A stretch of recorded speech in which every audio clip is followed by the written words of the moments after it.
Shiv Narayan, everyone. We have Prashant Trivedi, aka PT, again with us today. So kind of you to be here with us, PT. Yes, Ankita. Yes, So it's good to great be back here. here. Yes, Yes. yes. You're very kind. PT, kindly clarify, is it Vedic to obliterate beings who do not go according to dharma? Okay, okay. So let's understand Vedic principles first. Okay, so basic Vedic principle for all beings in this Brahmandan universe is live and let live. Okay, that's a basic Vedic principle. Okay, but when there are beings which come in the way of others living, okay, Yes. so live and let live is the basic overall concept, okay, for every being. Everyone should live themselves and let others live, okay. But if somebody comes in the way of others living, okay, then things can be done to them, like Jude said, okay. So in order to defend yourself and defend your right to live, okay. So in the Vedic stories, like all the avatars like of divine have given a whole sort of direction as to how that is to be done. For example, there was that story which we talked about last time, the holy story about Prahlad and Hiranyakashipu, which is the Vedic story. Okay, so what happened was that Hiranyakashipu was not allowing Prahlad to live. Okay, he was trying to kill him, right? So, and when it was no fault of Prahlad was not under fault. Okay, and and Hiranyakashipu was going against Dharma himself. Okay, by not accepting divine, or saying that he was going against Dharma himself, and at the same time he was disturbing Prahlad, who was doing both things. Okay, and he was actually trying to kill him.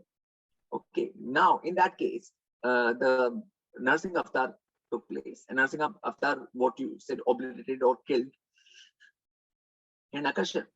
Okay, so in that case, the nursing avatar shows that in such a situation that has to be done. Wow, very clarified.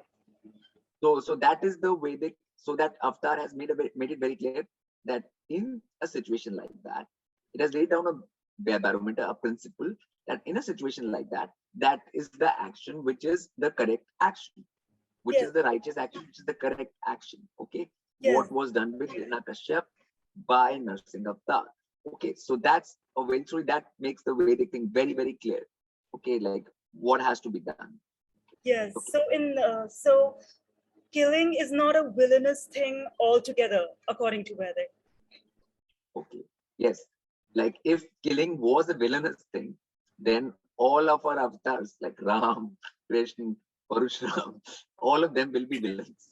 Okay, biggest villains because they killed the most amount of beings. Okay, like Ram killed so many Rakshasas. Okay, yeah, Krishna killed so many Rakshasas, and he killed Krishnapal, and he killed so many beings. Okay, so Parashuram killed so many. I mean, so if killing was a villainous thing, then all the avatars are villains. Okay. Yes. Okay. Yeah. So it is not so. Like again, we get to the same principle. When all the avatars of divine are giving a basic demonstration that when it is okay to do that, and under which circumstance should one do that? Like in Ramayana also, Ram was just not going around killing just for fun. That's right. Okay. That's right. Yeah, he was killing those beings which were going against them, were tormenting other beings, torturing other beings, even doing things directly to him, trying to kill him. Okay, so that is self-defense in all kinds of situations. Same with Krishna, same with Parashuram, all of these things.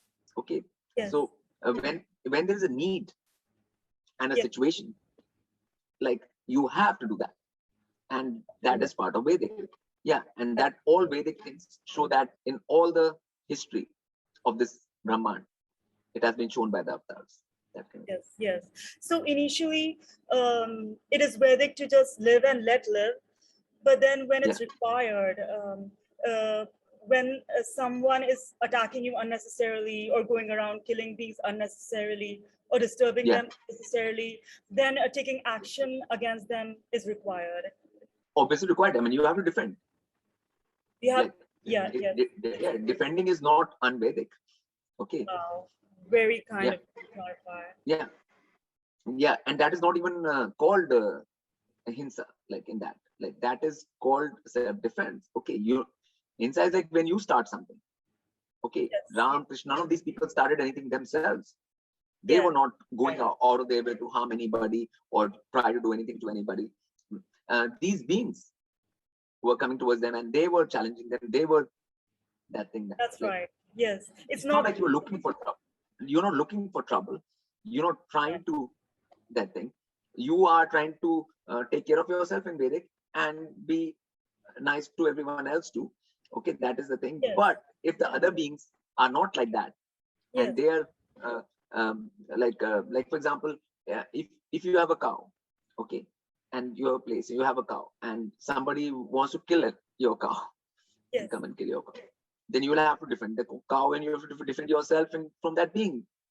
So Yes. in that, you will have to do whatever action is necessary in order to do that. Yes. Okay. Yes, that's right. So that is Vedic. That is Vedic. Okay. Yes. Taking action. It's Vedic. It's not like, oh, you will just let it be and let it happen. And yes, that's right. Not, that's non-Vedic. That's not Vedic. Yes. Okay. Yes, taking proactive action when it's required, putting your foot down, like just not letting just do just anyone do anything to you, right? And yeah. Obviously. Disturb the peace, and just putting your foot down and being stern enough to stop them, right? Obviously. Yeah, you have to take whatever action is necessary to stop them. And if finally, if that is the thing, so you have to, but it's not like you are trying to do anything harm to anybody. It's not your intention to harm any being. Even then, your intention is to stop them. Like even when Krishna and Ram killed these beings, their intention was not to harm these beings. Their intention was to stop them. Their intention was to stop them. Yeah, right. Yeah, just stop them. Like not exactly like they didn't have any inimical feelings toward them. Like even though they are in the wrong in Akaship and stuff, but they just put a stop to it because it has to be done. And that's what the Vedic thing is. You know, that's what you have to, and you have to take proactive action. And this whole thing of inaction is not there in Vedic. That's why Krishna told Arjun to fight, right? Yeah. And in the war in Mahabharata, he didn't say like you just run away and go let things happen as whatever and just go hide in the jungle. That's right. That's yeah.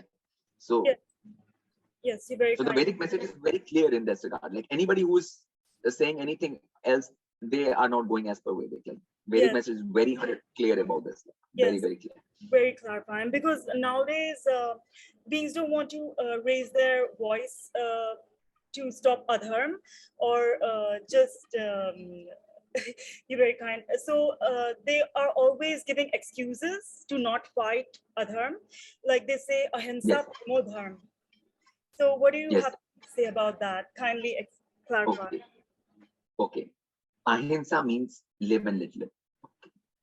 Which I already said. Ahimsa means live and let live. I said that is the basic dharma anyways. Okay. I said that already in the beginning. So ahimsa means that. Ahimsa means live and let live. That's all ahimsa means. Okay. That does not mean that you will not defend yourself or you will not take proactive action when necessary to stop. That does not mean that. That's not ahimsa. Okay. Yes, one. So ahimsa is not just seeing beings do nonsensical activities right in front of you, like killing a cow or troubling a cow, and not doing anything about it, right? That's not ahimsa. Yeah, that's not ahimsa. Very okay. That will come under ahimsa only. That will come under ahimsa only. Wow, that's very clarifying.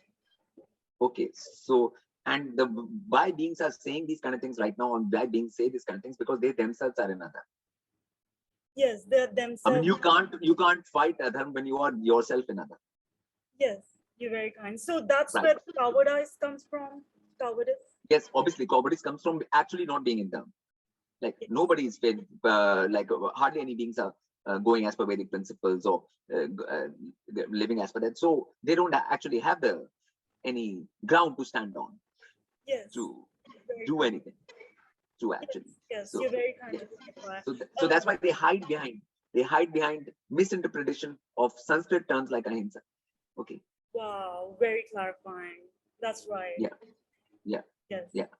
Yes, and is it also not facing the fact of death where there's an element of surrender, where you want to surrender to divine and multiverse to the extent where you're ready to do anything for divine and the multiverse, like even go and fight and uh, Yes. at the risk of At getting the at killed or killing yeah, or at the risk of getting killed.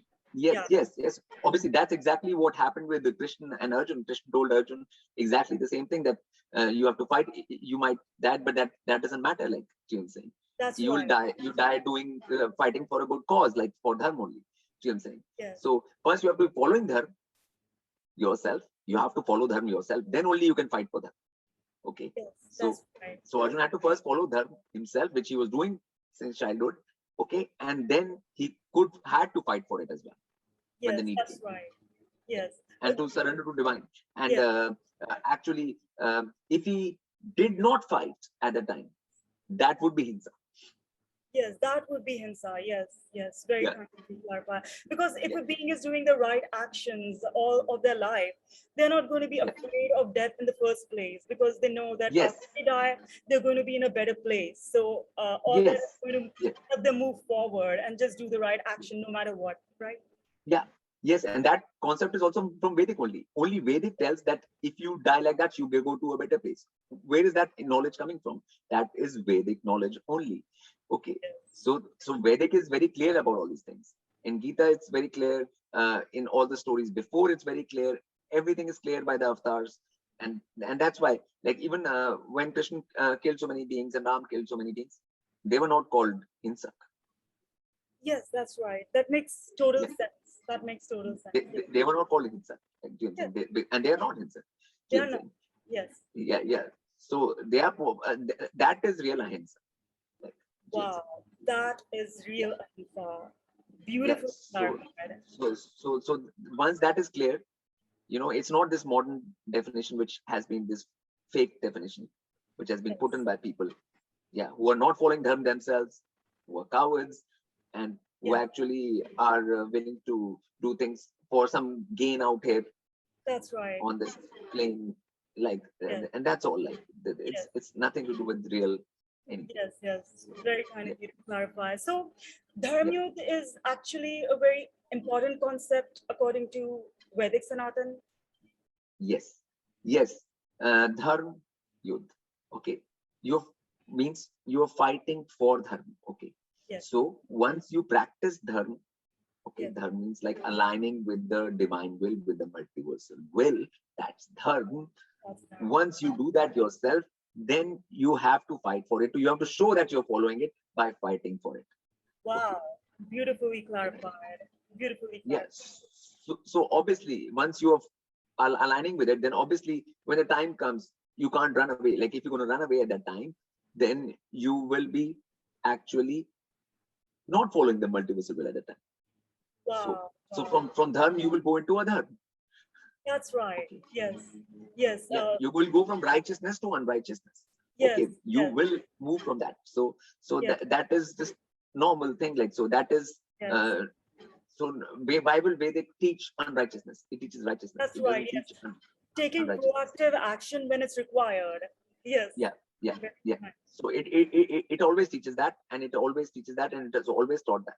Okay, Yes. so it is not saying like, okay, you're following dharma now. When it comes to war, now you don't need to follow them. Like, okay, Yes. and you That's have to right. follow them only until the war comes. And when war comes, then don't. Yes. It's not like that. Obviously, That's when right. the war situation happens, then also you have to stay with them, stand with them. Yes. You That's know, right. Yes. You have to you stand. can't be you can't be a fair weather dharma person, like where you'll follow dharma when situation is all easy, Yes. but when the situation becomes tough, then you will not. That's true. Yes. The test Yeah, of yeah, time. Yes. yeah, yeah, yeah. Very So kind of so you to that clarify. so that's what the dharma yudh concept is. Yes. Wow. Beautifully clarified. In Vedic, are females allowed to join military and fight for dharma as well? Right. Yes. Females are allowed to join, and all three genders, in fact, males, females, and neutrals, all can. In Vedic, there is no barring of military for any gender. Wow. Okay, like, and all the stories are there. Like Kakai was a warrior along with Dashrath. She was Dashrath's wife and queen, and she was a warrior. Yeah. Then there are warriors all throughout, like devis. They are all worshipped as devis now. All the warriors. Yes. Yeah, female warriors, and they fought many battles. Like the whole Vedic stories are full of Durga. those. Yes. Yeah. And Durga, everyone like Chamundi, Kali. There's so many. Like, I mean, there are so many examples that there is no dearth of. So that's not even a question. Like, this is not a gender-based thing. It's not a gender-based thing. All genders have to follow the same. All genders have to follow the same. Very clarifying, because usually one gets to hear females are bodily weak, etc. One gets to hear all these kind of things, so they cannot fight in a war. One has heard that often. Okay, see, the things in Vedic war don't depend so much on physical strength. Okay, the strength is not physical strength. Strength is the strength of doing the right action and aligning with the divine will. Once you align with the divine will, then you have a strength which is beyond physical strength. Okay, that's the strength Vedic works.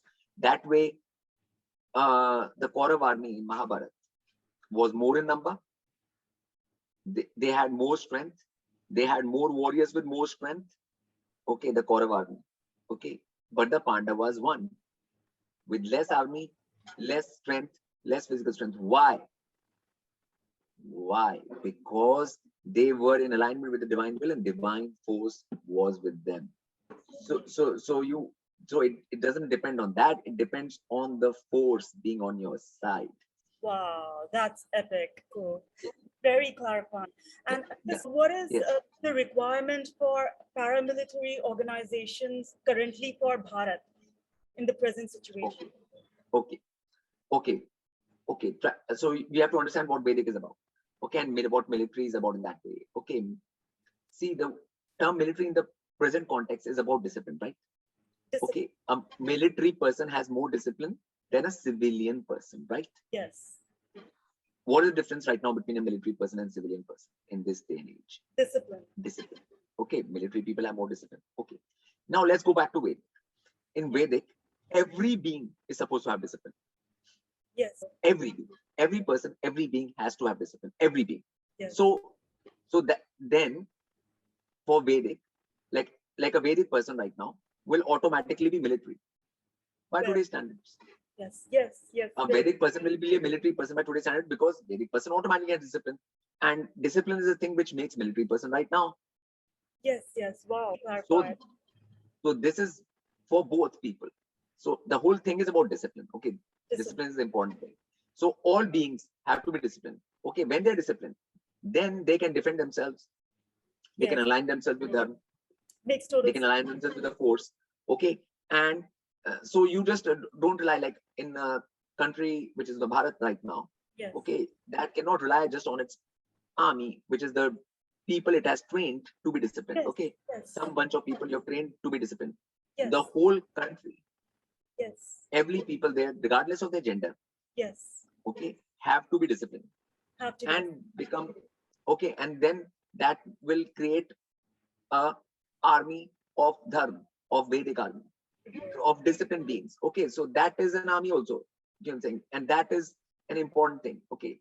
Yes. So what we call paramilitary is like right now is like beings which are not in military, but can do the war if necessary. Yes. Very clarifying. Very clarifying. Right. So like in Vedic, that was the case anyways. Yes. Because everybody has, or who is a human being, who's born as a human being, has to have discipline, basic discipline. And those basic disciplines are now, some of them, little bit, are taught in the military. Yes. Okay. Very clarifying. Yeah. So the whole thing is about discipline. And obviously, everyone should be disciplined. And that's what becoming Vedic is. Very clarifying. It's becoming disciplined. Because if you're not disciplined, you can never be on the side of dharma. You can never be aligned with the force. You can never do any of these things in the first place. Yes, that right. Makes total sense. Yeah, so that was the key. Like was Arjun a discipline being first? Yes, he was a warrior second. Yes. He was a warrior second, he was a discipline being first. Yes. Okay. Yeah. So all these beings in earlier times, they were going as per Vedic education. And Vedic education has discipline at its core, at its center, at its beginning, at its very source. Okay. Yes. So so then you're automatically trained in a military sense. And then military training, some people after a discipline can get more military training than like about weapons and all these things if they want. Okay, that is an extra training which they can get after the basic disciplines. If they so desire. Yes. Yeah. Okay, so that's an education which can happen after that. Okay, but you start with that same base. The base is the same. Okay, in Vedic.